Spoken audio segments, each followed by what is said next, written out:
The morning sun filtered through the tall windows of Willow Creek Elementary School, casting long golden rectangles across the polished linoleum floors. It was the kind of crisp autumn morning that promised a good day. The air smelled faintly of freshly sharpened pencils, old books, and the cafeteria's cinnamon rolls warming in the oven. Children's laughter echoed down the hallways as buses pulled up to the circular drive, releasing floods of energetic bodies in backpacks, too big for their frames.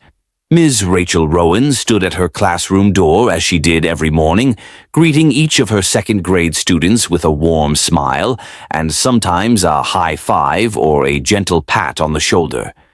She had been teaching for 11 years, and in that time she had learned to read children the way sailors read the ocean, noticing the small shifts in mood, the tiny changes in behavior that signaled storms brewing beneath the surface. She prided herself on knowing her students, on seeing them not just as names on a roster, but as whole human beings with fears, dreams, and stories that extended far beyond the four walls of her classroom. Today, her eyes lingered on a small girl standing near the coat hooks. Emily Carter was 7 years old, with straight brown hair that hung just past her shoulders and wide hazel eyes that rarely met anyone's gaze directly. She had transferred to Willow Creek only 3 weeks earlier, and Miss Rowan was still getting to know her. Emily was quiet, not in the shy way some children are when they first arrive at a new school, but in a way that felt deliberate, as though she had decided that silence was safer than words. Ms. Rowan watched as Emily carefully hung her purple backpack on the lowest hook, her movements slow and measured. The other children pushed past her in a noisy rush to claim their seats, but Emily stood there, clutching the straps of her bag even after she'd hung it up, as though letting go meant losing the last anchor to something familiar. "Good morning, Emily," Ms. Rowan said gently, stepping closer. Emily flinched slightly at the sound of her name, then turned her head just enough to acknowledge the teacher. "Good morning, Ms. Rowan," she whispered, her voice barely audible over the classroom chatter. "Ready for another great day?" Emily nodded, but her eyes said something different. They held a wariness that didn't belong in a 7-year-old, a guardedness that made Ms. Rowan's chest tighten with concern. "Before we dive in, drop a comment and let us know where you're watching from. We'd love to hear from you. If you enjoy educational stories like this, be sure to like the video, subscribe, turn on the notification bell, and share it with someone who'd love it too." The bell rang, a cheerful electronic chime that signaled the start of the school day. Ms. Rowan clapped her hands twice, the familiar signal for everyone to find their seats and settle down. 23 children scurried to their assigned desks, pulling out folders and pencil boxes, still buzzing with the energy of the morning. Everyone sat down except Emily. She stood beside her desk in the third row near the window, her small hands resting on the back of her chair. Her body was rigid, her shoulders pulled up toward her ears as though bracing against something invisible. "Ms. Rowan noticed it immediately, but didn't say anything at first. Perhaps Emily was just taking her time, still adjusting to the routine. But as Ms. Rowan began taking attendance, calling out names in her calm, steady voice, Emily remained standing. The other children settled into their morning work, simple math problems designed to ease them into the day. But Emily just stood there, staring down at her unopened folder. Ms. Rowan set down her clipboard and approached Emily's desk, keeping her voice soft and non-threatening. "Emily, sweetheart, you can sit down now. We're getting started." Emily's fingers tightened around the edge of the chair. She glanced up at Ms. Rowan for just a second before looking away. "I'm okay standing, Ms. Rowan." "You sure? You'll be more comfortable in your seat." "I like standing." Her voice was barely a whisper, but there was something firm beneath it, something that sounded almost like fear masquerading as preference. Ms. Rowan didn't push. She had learned long ago that children sometimes needed space, needed to feel like they had control over their own bodies and choices. Maybe Emily was restless. Maybe she had too much energy this morning. It wasn't unusual for kids to wiggle, to stand, to need movement. She made a mental note to check in with Emily later and return to the front of the classroom. But as the morning progressed, Emily never sat down. During math time, she stood. During reading circle, when all the other children gathered on the colorful rug at the front of the room, Emily stood at the edge of the group, shifting her weight from foot to foot. During art class, when the students worked on leaf rubbings at their desks, Emily remained upright, bending awkwardly over her paper instead of pulling her chair in close like everyone else. By lunchtime, Ms. Rowan's concern had sharpened into something more focused. She watched Emily walk slowly toward the cafeteria with the rest of the class, her gait slightly stiff, her movements careful and deliberate. When the children lined up to get their trays, Emily winced as she reached for hers, a quick flicker of pain crossing her face before she smoothed it away. Ms. Rowan made a point to sit near Emily's table during lunch, chatting casually with the students about their weekend plans, but her attention kept drifting back to the small girl who once again refused to sit. Emily stood at the end of the table, picking at her chicken nuggets with a plastic fork, taking tiny bites and chewing slowly. The other kids had stopped noticing her odd behavior. Children had a remarkable ability to normalize the strange when it became routine, but Ms. Rowan couldn't shake the feeling that something was deeply wrong. After lunch, as the students filed back into the classroom for quiet reading time, Ms. Rowan gently touched Emily's shoulder. The girl jumped as though she'd been struck. "Emily, can I talk to you for a second?" Emily's eyes went wide, and for a moment Ms. Rowan thought she might bolt. But instead she nodded, her hands twisting together in front of her stomach. Ms. Rowan led her to a quiet corner of the classroom, near the bookshelves, where they could have a bit of privacy. She crouched down so she was at Emily's eye level, her voice gentle and warm. "I've noticed you've been standing all day, sweetheart. Is everything okay? Are you feeling all right?" Emily nodded quickly, too quickly. "I'm fine." "You haven't sat down once, not even at lunch. That's a long time to be on your feet." I like standing." The words came out in a rush, rehearsed, as though she'd been preparing to say them. "Did something happen? Did you hurt yourself? Maybe on the playground or at home?" Emily shook her head, her hair falling forward to hide her face. "No, I'm okay. Really." Ms. Rowan studied her carefully. The child's body language screamed discomfort, the way she held herself so rigidly, the way she avoided eye contact, the way her hands trembled just slightly as she clutched the hem of her shirt. But Ms. Rowan also knew that pushing too hard could backfire, could make a frightened child retreat even further into herself. "All right," Ms. Rowan said softly. "But if anything is bothering you, or if you need help with something, you can always come talk to me. Okay?" Emily nodded again, and Ms. Rowan let her return to her desk. But as the afternoon wore on, the teacher couldn't focus on anything else. She went through the motions of teaching, guiding the students through a science lesson about animal habitats, helping them with their spelling words.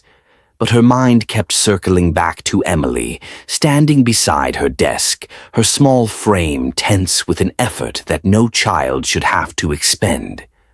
When the final bell rang and the students erupted into their usual end-of-day chaos, gathering backpacks and jackets and racing toward the buses, Miss Rowan watched Emily move slowly toward the coat hooks. She reached for her purple backpack and tried to lift it. But the moment the weight settled on her shoulders, she gasped, a small, sharp sound of pain that she tried to stifle by biting her lip. Miss Rowan's heart clenched. She was across the room in seconds. But by the time she reached Emily, the girl had already adjusted the straps and was heading toward the door, her steps careful and measured. "Emily, wait." The girl froze. "Let me help you with that backpack. It looks heavy." "It's okay." Emily said quickly. "I've got it." But Ms. Rowan could see the strain in her posture, the way her shoulders hunched forward as though trying to minimize the pressure on her back. Something was wrong. Something was very, very wrong. That evening, Ms. Rowan sat at her kitchen table long after dinner, staring at her laptop screen but not really seeing the words. She kept thinking about Emily, about the way she stood all day, about the wince of pain, about the fear in her eyes when she was asked a simple question. Ms. Rowan had been teaching long enough to recognize the signs of a child in distress, but she also knew that jumping to conclusions could be dangerous. The next morning arrived with a gray sky and a cold drizzle that matched Ms. Rowan's mood. She arrived at school earlier than usual, her mind already running through possible explanations for Emily's behavior. Maybe the child had a medical condition, something that made sitting painful. Maybe she had an injury from a fall that she was too embarrassed to mention. Or maybe, and this was the thought that kept Miss Rowan awake at night, something darker was happening at home. She pulled Emily's file from the office before heading to her classroom. The transfer paperwork was sparse. Previous school listed as Maplewood Elementary across town, emergency contact listed as Sandra Carter with the relationship noted as guardian, and a phone number that Ms. Rowan committed to memory. There were no medical notes, no behavioral flags, nothing that would explain what she was seeing.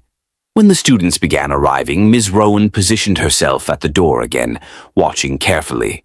Emily came in with the second wave of bus arrivals, her purple backpack hanging from one shoulder instead of both, her steps slow and deliberate. She didn't make eye contact with anyone as she moved through the classroom. "Good morning, Emily," Ms. Rowan said warmly. "Morning," Emily mumbled, not looking up. Ms. Rowan let her go, watching as the girl hung up her backpack with the same careful movements as yesterday, then walked to her desk and assumed her now familiar position, standing beside her chair, hands resting on the back of it as though it were a shield rather than a piece of furniture meant for sitting. The morning routine began again. Attendance, calendar time, morning announcements crackling over the intercom. And through it all, Emily stood. Ms. Rowan tried to focus on teaching, tried to give the rest of her students the attention they deserved, but her gaze kept drifting back to that small figure in the third row. During math time, Ms. Rowan made a decision. She had prepared something special, a collection of cushions and pillows she'd brought from home, soft and colorful and inviting. When it was time for the students to work independently on their addition problems, she approached Emily's desk with a bright smile and a soft purple cushion that matched Emily's backpack. "I thought you might like this," Ms. Rowan said cheerfully, placing the cushion on Emily's chair. "It's really comfortable. Some of our chairs can be pretty hard, so I brought in some extras for anyone who wants one." Emily stared at the cushion as though it were a coiled snake. Her hands tightened on the back of the chair. "I don't need it." "Are you sure? It's really soft. Go ahead and give it a try." "I don't want to sit." The words came out more forcefully than before, edged with something that sounded like panic. Ms. Rowan kept her voice gentle. "Okay, sweetheart. That's okay. But if you change your mind, it's right there." Emily didn't respond. She just stared down at her math worksheet, her pencil trembling in her hand. At recess, Ms. Rowan stood near the playground equipment, watching Emily stand by the fence while the other children ran and played. She didn't join the kickball game. She didn't climb on the jungle gym. She just stood there, her small body rigid, her eyes following the movements of her classmates, but never joining in. When recess ended and the children lined up to go back inside, Ms. Rowan noticed Emily walking even more slowly than usual, her hand pressed briefly against her lower back before she caught herself and dropped it to her side. That afternoon, Ms. Rowan reached out to Mrs. Peterson, the school's guidance counselor. They met during planning period in Mrs. Peterson's small plant-filled office that smelled like lavender and old coffee. "I'm worried about one of my students," Ms. Rowan said without preamble, sinking into the chair across from Mrs. Peterson's desk. "Emily Carter.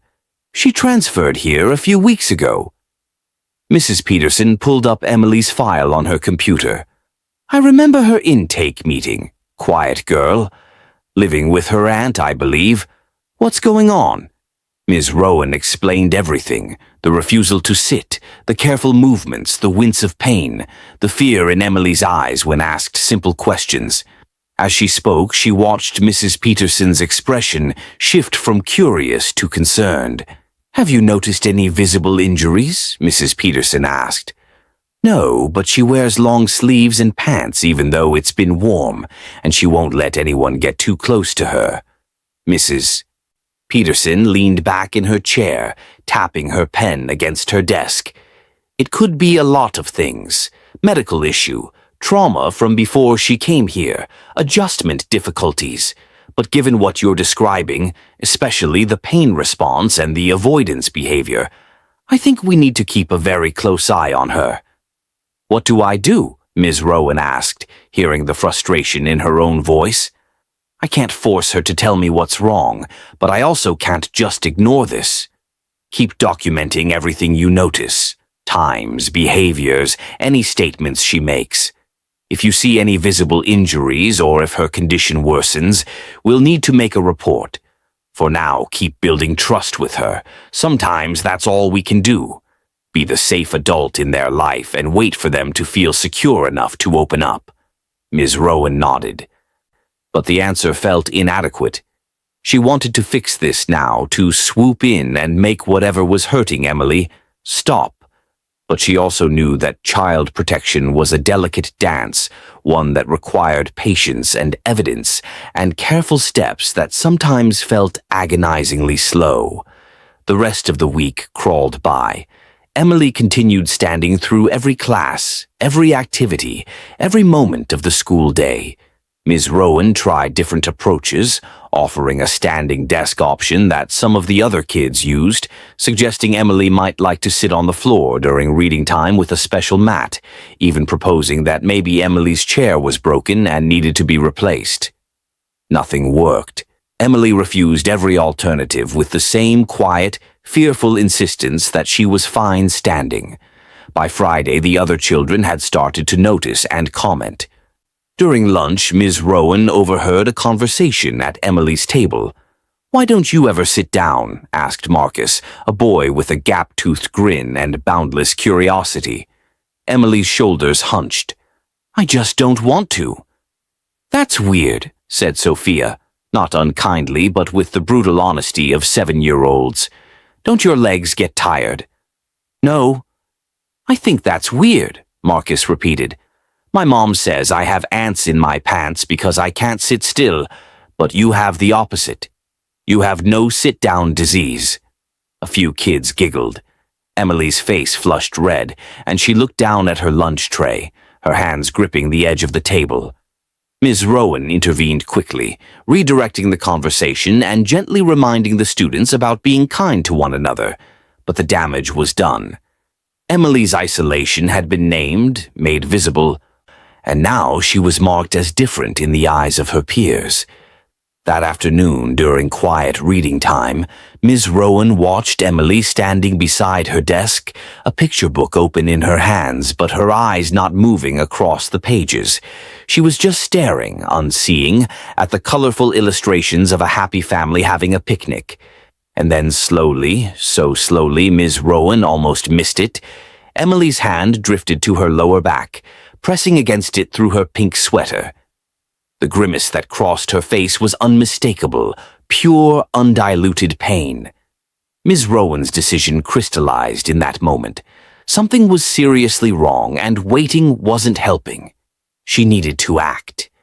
When the final bell rang and the classroom emptied in its usual noisy rush, Ms. Rowan asked Emily to stay behind for a moment.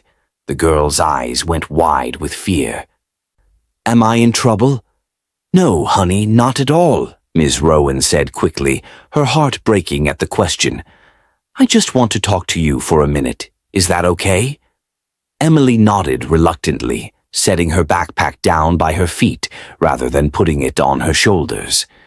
Ms. Rowan pulled a chair over and sat down, intentionally positioning herself below Emily's eye level to seem less threatening. "Emily, I've noticed that you've been standing all week, and I've noticed that sometimes you seem uncomfortable, like something hurts. I'm worried about you, sweetheart. Did something happen? Did you get hurt somehow?"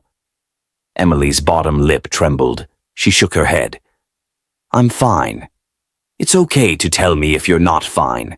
I'm here to help you, not to get you in trouble. If something is hurting you, I want to make it better." "Nothing's wrong," Emily insisted, but her voice cracked on the last word. Ms. Rowan tried a different approach. "Sometimes people get injured and they're scared to tell anyone because they think they'll get in trouble or because someone told them to keep it a secret. But teachers are safe people to tell. We want to help." Emily's eyes filled with tears. She looked toward the door as though calculating whether she could run. "I can't," she whispered. "I can't tell you." "Why not, honey?" "Because—" The tears spilled over, running down her cheeks. "Because then they'll know I told, and it'll be worse." Miss Rowan's blood ran cold. "Who will know? Who will make it worse?" But Emily was already grabbing her backpack, already moving toward the door, shaking her head and crying. "I have to go.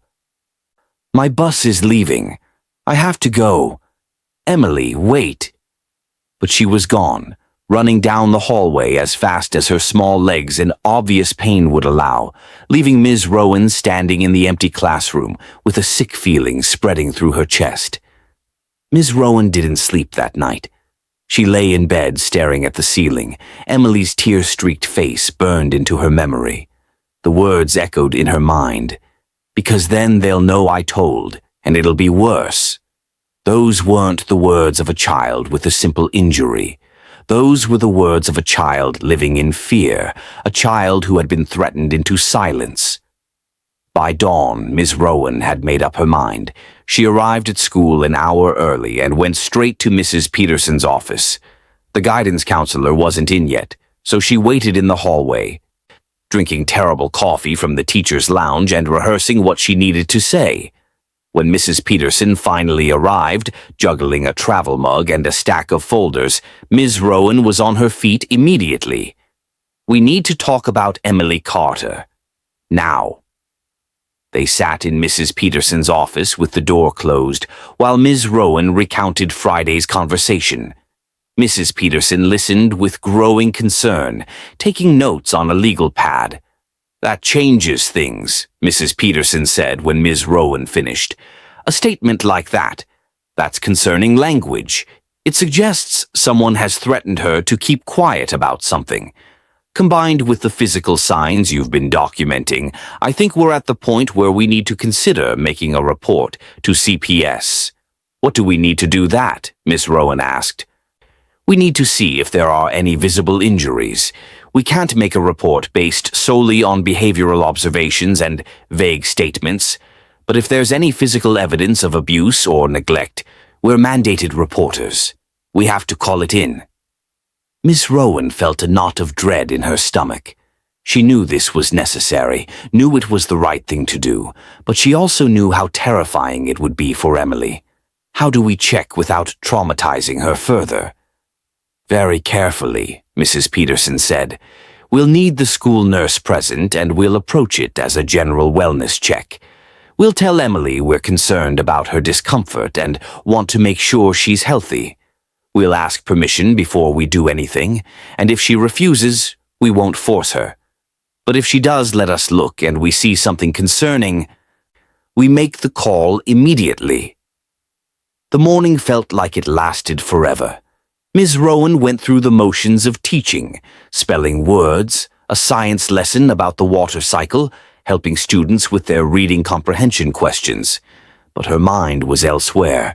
She watched Emily stand beside her desk, watched her wince when she bent to pick up a dropped pencil, watched her eat lunch standing up while the other kids sat around her. At 1 o'clock, during the students' art class with the specialist teacher, Mrs. Peterson came to collect Emily. Ms. Rowan followed them to the nurse's office, her heart pounding so hard she could feel it in her throat. The school nurse, Mrs. Chen, was a kind woman in her 50s with gentle hands and a calm demeanor that put children at ease. She smiled warmly at Emily as the girl entered the small office. "Hi, Emily. I'm Mrs. Chen, the school nurse. Your teacher and Mrs. Peterson have been a little worried about you, so we just want to check in and make sure you're feeling okay. Is that all right?" Emily looked between the three adults, her eyes wide and frightened. "I'm okay." "I'm glad to hear that," Mrs. Chen said, pulling over a small stool and sitting down so she was at Emily's level. "But we've noticed you haven't been sitting down much this week, and sometimes you look uncomfortable. I just want to make sure nothing is hurting you. Can you tell me if anything feels sore or painful?" Emily bit her lip. For a long moment she didn't respond. Then, in a voice so quiet they all had to lean in to hear it, she whispered, "My back hurts. And my bottom." Mrs. Chen's expression remained neutral and professional, but Ms. Rowan saw the flash of concern in her eyes. "Okay, honey. Thank you for telling me that. Would it be all right if I took a quick look at your back? Just to see if there's anything we need to help with. You can keep your clothes on. I'll just lift up your shirt a tiny bit in the back. Is that okay?" Emily's whole body went rigid. Tears started streaming down her face. "I can't," she sobbed. "I can't show you. I'll get in trouble. She said I can't tell anyone or show anyone or she'll—" The words dissolved into crying. Ms. Rowan moved closer, crouching beside Emily's chair. "Sweetheart, you're not going to get in trouble. I promise. We're here to help you, not to hurt you or make things worse. Nobody here is angry with you." "But she'll know," Emily cried. "She always knows." Mrs. Peterson knelt on Emily's other side. "Emily, honey, who are you afraid of? Who told you not to tell?" Emily shook her head violently, her hair flying. "I can't say, I can't." Mrs. Chen spoke gently but firmly. "Emily, I need you to understand something very important. Adults are supposed to take care of children, not hurt them. And if someone is hurting you, it's never your fault, and you're not the one who will get in trouble. The adults here, all of us, our job is to keep you safe. But we can't help you if we don't know what's wrong. Will you let me look at your back? I promise I'll be very gentle." Emily's crying had subsided into hitching breaths. She looked at Ms. Rowan with eyes full of fear and something else, something that looked like desperate hope. Finally, she nodded, just barely. Mrs. Chen moved slowly and carefully. "I'm going to stand behind you now, Emily. I'm just going to lift up the back of your shirt a little bit. If you want me to stop at any time, you just say so, okay?" Emily nodded again, her whole body shaking. Ms. Rowan watched Mrs. Chen move behind the girl, watched her gentle hands reach for the hem of Emily's purple sweater. The nurse lifted it slowly, revealing first pale skin, then the edge of Emily's underwear line, and then Ms. Rowan heard Mrs. Peterson's sharp intake of breath at the same moment she saw it herself. Mrs. Chen's professional composure cracked for just a second, her face registering shock before she smoothed it away. Emily's lower back was covered in bruises, dark purple and greenish-yellow marks that formed distinct patterns. Some were the size and shape of fingers, others were longer, thinner, like the marks a belt or cord might make. The bruising extended down to her hips and what they could see of her upper buttocks.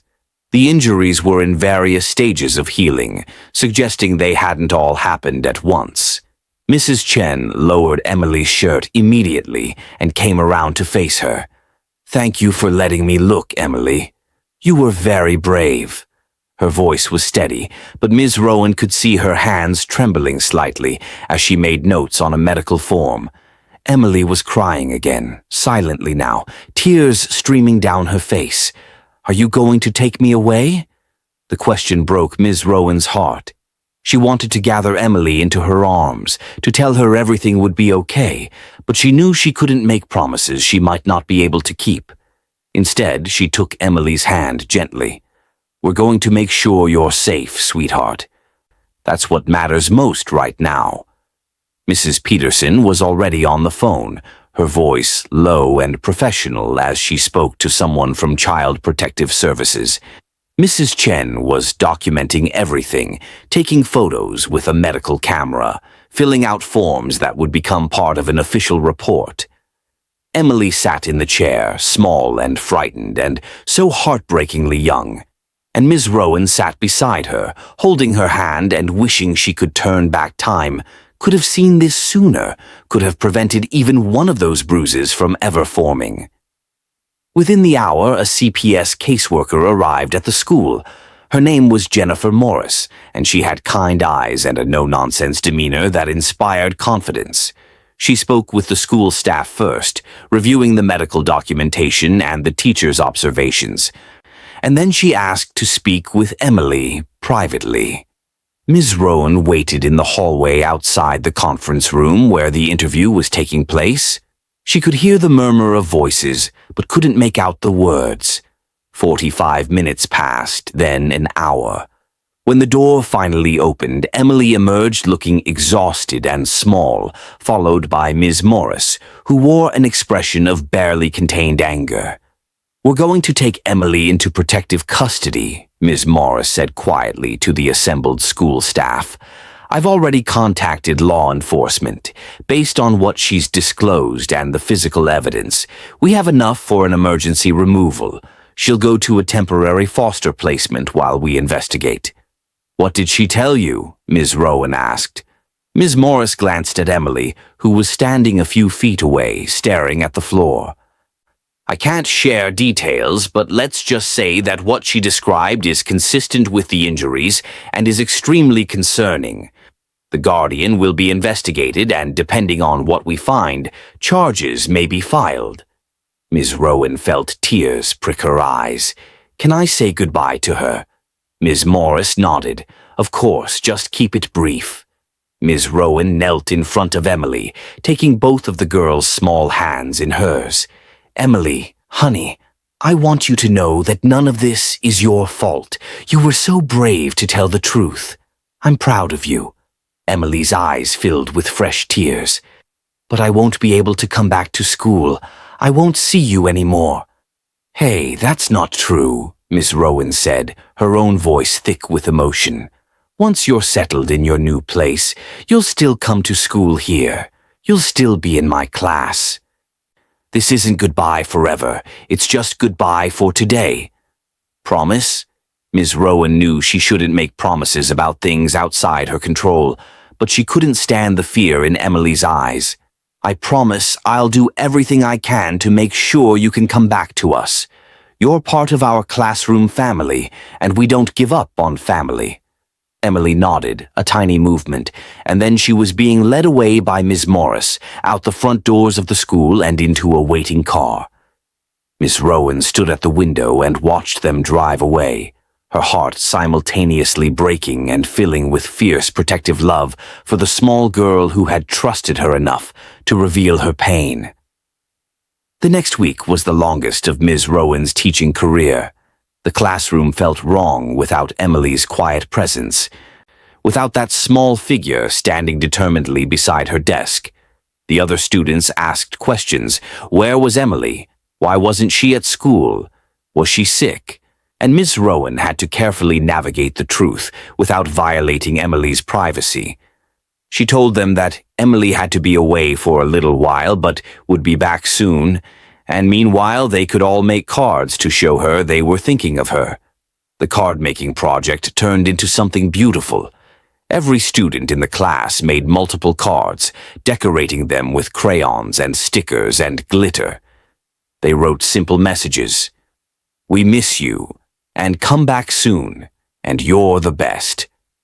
Marcus, the boy who had commented on Emily's strange behavior, made a card with a drawing of the whole class, with Emily right in the middle, everyone holding hands. Ms. Rowan had to excuse herself to the hallway to cry when she saw it.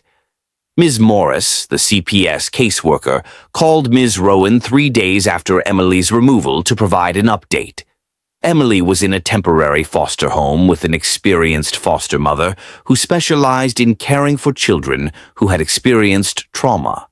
She was receiving medical care for her injuries and had begun seeing a child therapist. The investigation into her guardian, Sandra Carter, was ongoing, and law enforcement had been involved. "What happens now?" Ms. Rowan asked, gripping the phone tightly. "That depends on what the investigation uncovers and what the courts decide," Ms. Morris said. "But I can tell you that Emily is safe now, and that's because you paid attention and you acted. A lot of teachers would have dismissed the standing thing as quirky behavior. You didn't. You saved that child from ongoing abuse." The words should have felt like a victory, but they didn't. Ms. Rowan kept thinking about all the days Emily had stood in her classroom, silently enduring pain, too frightened to ask for help. How long had it been going on before Emily transferred to Willow Creek? How many other adults had missed the signs?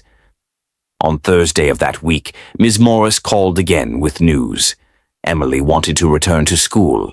The foster mother thought it would be good for her routine and a sense of normalcy, and the therapist agreed that maintaining the connection to Ms. Rowan's classroom would be beneficial for Emily's emotional recovery.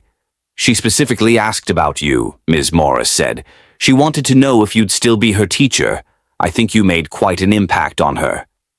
Miss Rowan spent the entire evening preparing for Emily's return. She arranged the cards the students had made in a special display on Emily's desk. She brought in a new cushion, soft and purple, Emily's favorite color, and placed it on the chair. She also brought in a small stuffed bear from her own collection at home, something Emily could hold if she needed comfort. When Emily walked into the classroom on Friday morning, the entire class erupted into cheers. Children swarmed around her, calling her name, telling her how much they'd missed her. For a moment, Emily looked overwhelmed, but then a small smile broke across her face. The first real smile Ms. Rowan had ever seen from her. Okay, everyone back to your seats," Ms. Rowan said with a laugh. "Give Emily some space. She's had a big week." Emily walked slowly to her desk, and Ms. Rowan watched with her heart in her throat as the girl saw the cards, the cushion, the little bear. Emily picked up the stuffed animal and hugged it to her chest, then looked up at Ms. Rowan with eyes full of emotion. "Is it okay if I sit down?" Emily asked quietly. The question nearly undid Ms. Rowan. She nodded, not trusting her voice. And then, slowly, carefully, Emily pulled out her chair and sat down. She positioned the cushion beneath her, adjusted the bear in her lap, and looked around at her classmates as though seeing them for the first time. The class went on as normal after that. Morning announcements, math time, a spelling test. But everything felt different, lighter, as though a heavy cloud had lifted from the room. Emily participated more than she ever had before, raising her hand to answer questions, quietly reading aloud when called upon. She still moved carefully, still winced occasionally when shifting position, but the raw fear that had characterized her every movement was gone. At lunch, Emily sat with the other students at their table, the purple cushion on the hard cafeteria bench beneath her. Marcus sat down next to her and offered her half of his cookies. "I'm glad you're back," he said simply. "It was too quiet without you." Emily smiled and took a cookie. "Thanks." During afternoon recess, Ms. Rowan kept watch as Emily stood near the swings, not quite joining the games, but not isolating herself either. Sophia ran over and asked if Emily wanted to draw with chalk on the blacktop, and after a moment's hesitation, Emily nodded. Ms. Rowan watched them kneel down together, colorful chalk in hand. creating a rainbow that stretched across the pavement. When the school day ended and the buses began loading, Ms. Rowan asked Emily to wait for just a moment. The foster mother, a warm woman named Mrs. Patterson, had come to pick Emily up personally, wanting to meet the teacher who had helped her foster daughter. "You must be Ms. Rowan," Mrs. Patterson said, extending her hand. "Jennifer Morris told me what you did. Thank you doesn't seem like enough." Ms. Rowan shook her hand, then knelt down to Emily's level one more time. "How did today feel, sweetheart?" "Good," Emily said, and this time she looked Ms. Rowan directly in the eyes.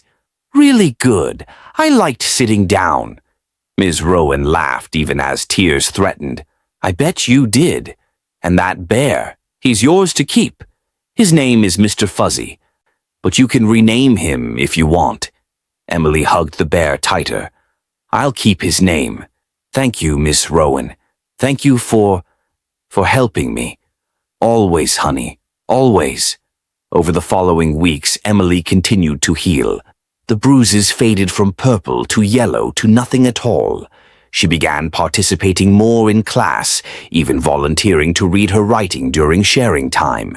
She made friends with Sophia and a girl named Hannah, and the three of them could often be found together at recess, playing elaborate imaginary games or creating art with whatever materials they could find. Ms. Morris called regularly with updates on the case. Sandra Carter, Emily's guardian, had been arrested and charged with multiple counts of child abuse. The investigation had revealed a pattern of escalating violence over the 8 months Emily had lived with her. Sandra had been Emily's maternal aunt, taking custody after Emily's mother died in a car accident the previous year. According to neighbors interviewed by police, they had heard yelling from the apartment but hadn't known it was serious enough to report. Emily's father was not in the picture, and there were no other relatives willing or able to take custody. The foster placement with Mrs. Patterson, originally intended as temporary, was extended indefinitely. Emily thrived there. Mrs. Patterson was patient and kind, understanding the complexities of caring for a child who had been traumatized. She worked closely with Emily's therapist and maintained regular communication with Ms. Rowan about Emily's progress at school. 6 weeks after Emily's return to school, Ms. Rowan was grading papers at her desk during planning period when Principal Hayes knocked on her doorframe. "Got a minute?" he asked. "Of course." He entered and sat down in one of the small student chairs, looking slightly ridiculous with his knees up near his chest. "I wanted to personally commend you for how you handled the situation with Emily Carter. What you did, paying attention, documenting, taking action, that's exactly what we hope all our teachers would do. You literally saved that child's life." Ms. Rowan set down her pen.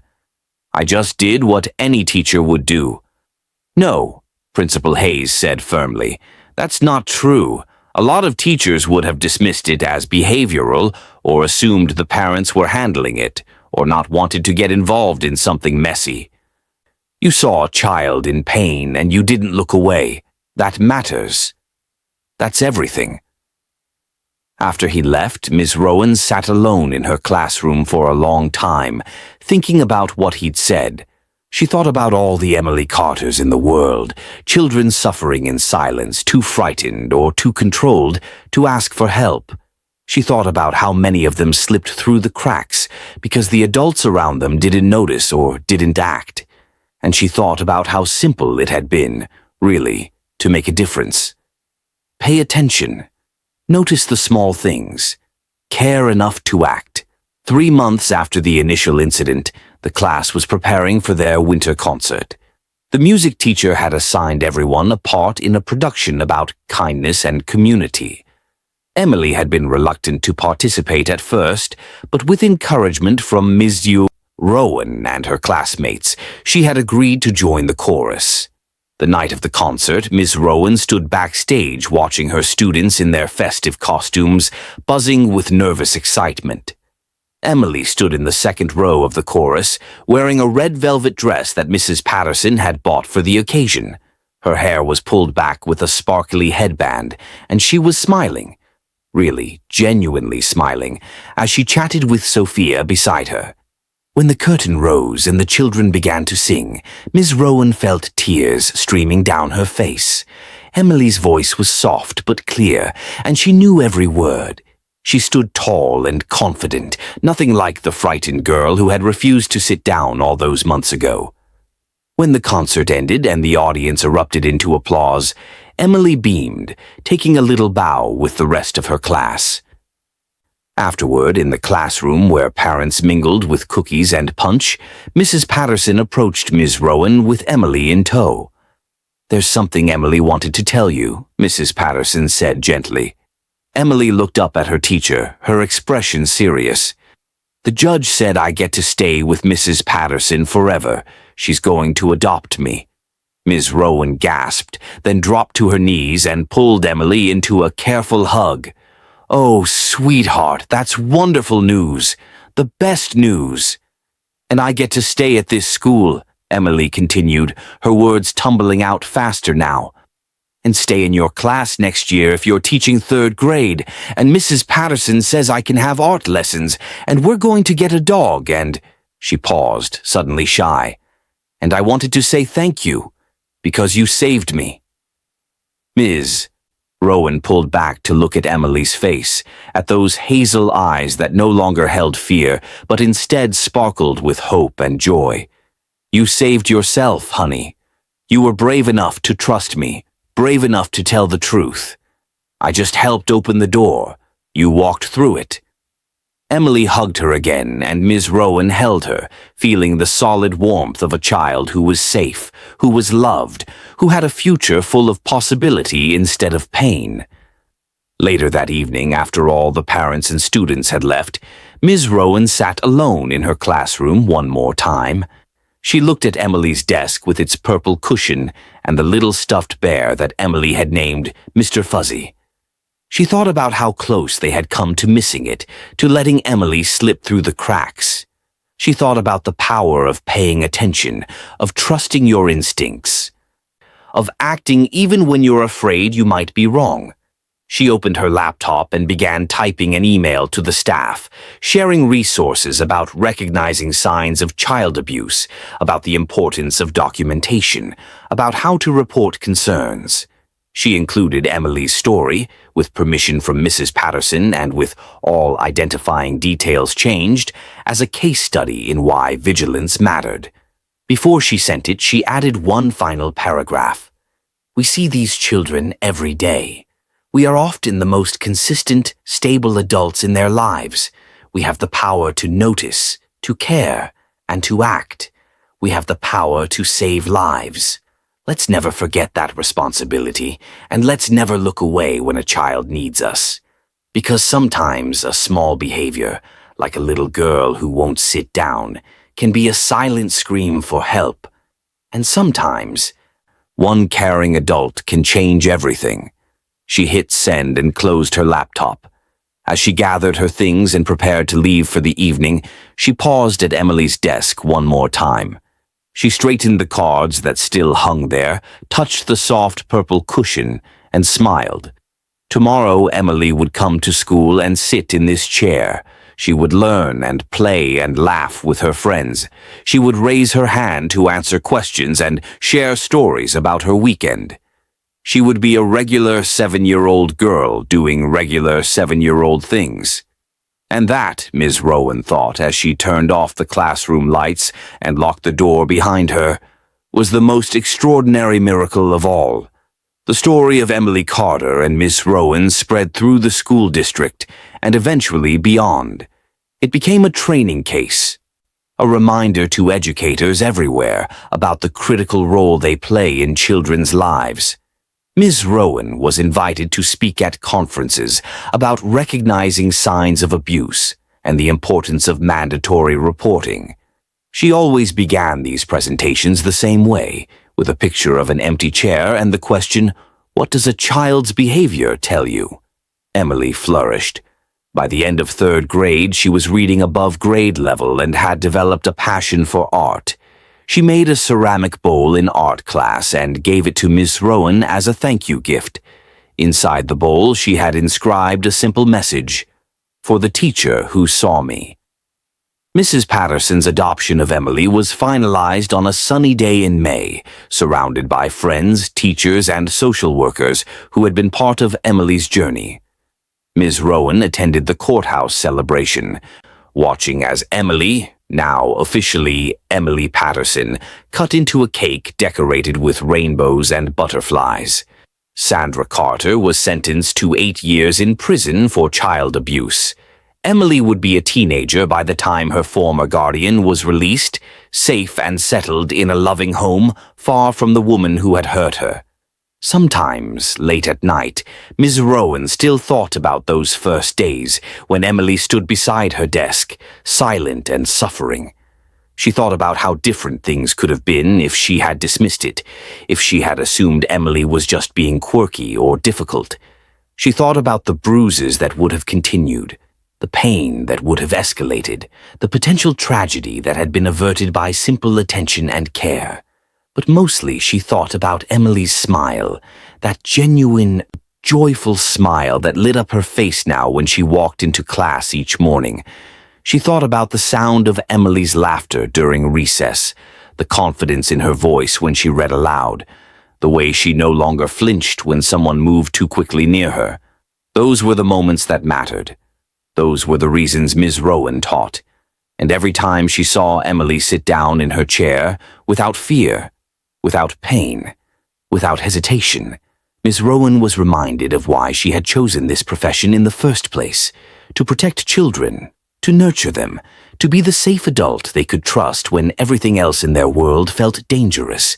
Sometimes the smallest behaviors reveal the deepest suffering. Sometimes a child's silence speaks louder than any words. And sometimes one caring adult who refuses to look away can change a child's entire life. That was the lesson Emily taught Miss Rowan, and it was a lesson she would carry with her for the rest of her career, looking at each student not just as a name on a roster, but as a whole person with a story, with struggles, with a silent voice crying out to be heard. Because in the end, that's what teaching really was. Not just imparting knowledge or preparing children for tests, but seeing them. Really seeing them. And when you saw them, truly saw them, you had the power to save them. If this story moved you, if it reminded you of the critical role educators and caring adults play in children's lives, please take a moment to like this video and subscribe to our channel. Share this story with teachers, parents, and anyone who works with children.